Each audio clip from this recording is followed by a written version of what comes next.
Hello everyone, my name is Maria and my diverse lesson plan is on the topic small, medium and large. It is designed for children in pre-kindergarten and at the end of this lesson my students will be able to compare objects based on their size, small, medium and large, as well as they will be able to identify items based on the size. And to motivate my students, I will begin by showing them a nesting doll that is called Matryoshka. And it's a Russian traditional toy. I will tell my students a little bit a background of this toy. And I will ask my students their variety of cultures in the classroom. So I will ask students if somebody is familiar with this toy, and most likely the Russian speaking students will be able to say that they know this doll. And for the rest of my students, I will ask them if they can name any traditional toy from their own tradition, from their own culture. So then I will open my Matryoshka to show. There is not one toy, but there are three dolls. And I will ask my students if they could tell me what is the difference between them and what makes them different from each other. And students could give a variety of different answers. So, and then I will begin stating that the topic of today's lesson is small, medium, and large. And I will explain that the size of each toy is different, and this is the biggest toy, this is the smallest one, and this is the one in the middle, and it's a medium size. And then I will begin reading a book.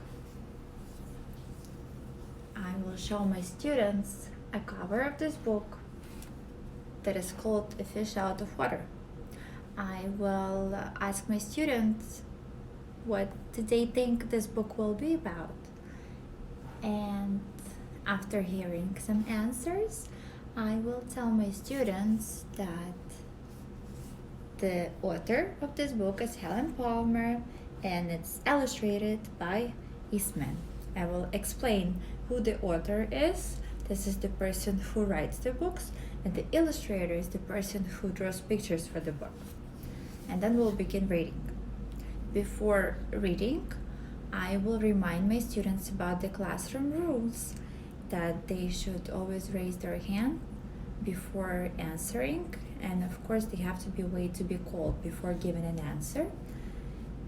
And while reading, I will be stopping, showing pictures, and asking a variety of questions. At the end of the reading, I will ask my students what has changed to our fish during the story, and my students will be able to tell that at the beginning of the book, at the beginning of the story, the fish was a small size, then it was becoming larger. So at some point it was a medium-sized fish, and at the end it became very, very large. It was very big, and then it became small again.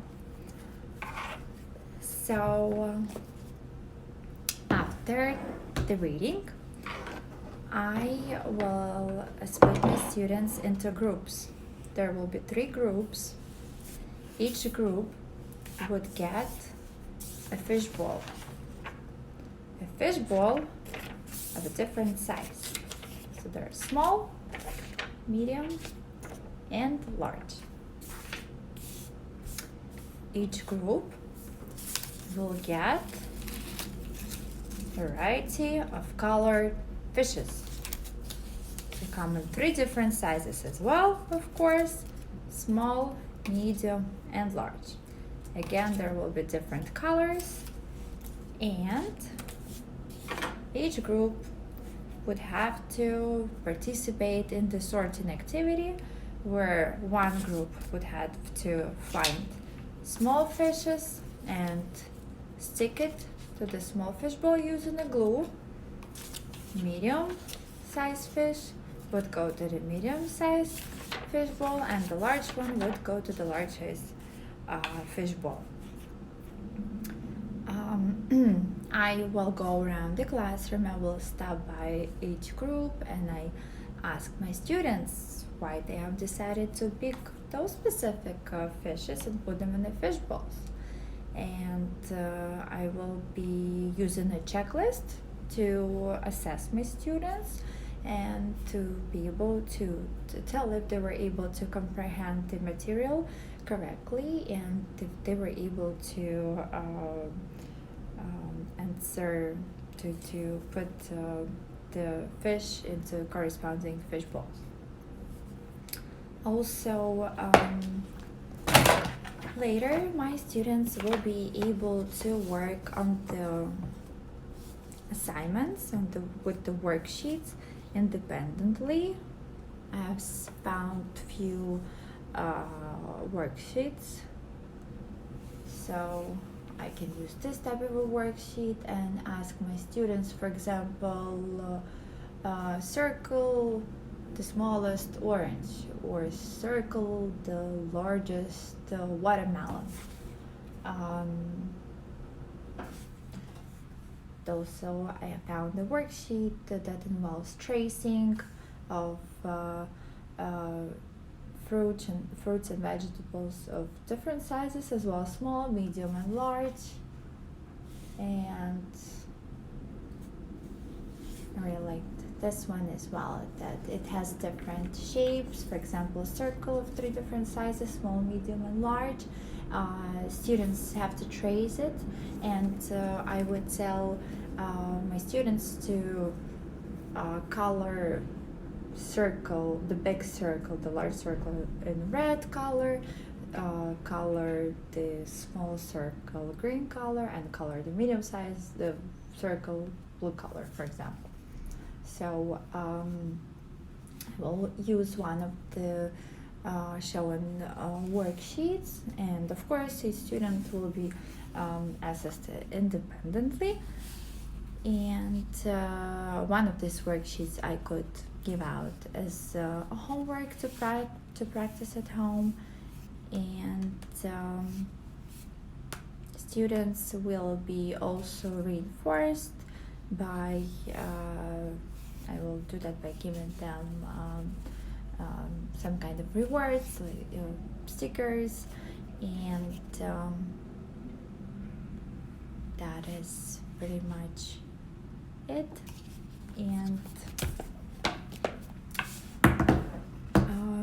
so that was my lesson, and I think it will be very successful because during the lesson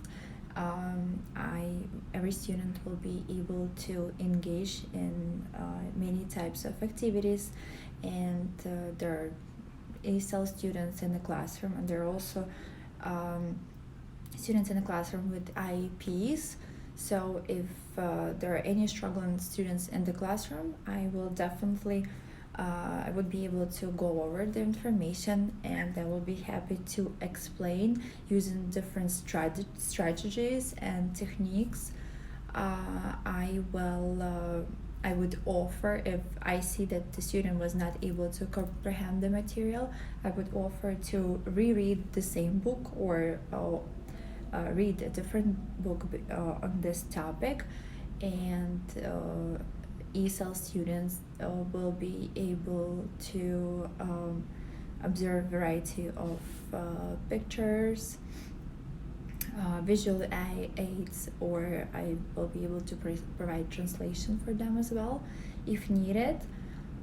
So I also would love to use differentiated instruction and explain the same material to students differently based on their strength and weaknesses, and also depending if they have the IEP, if they have any special needs, or struggling with the language as well.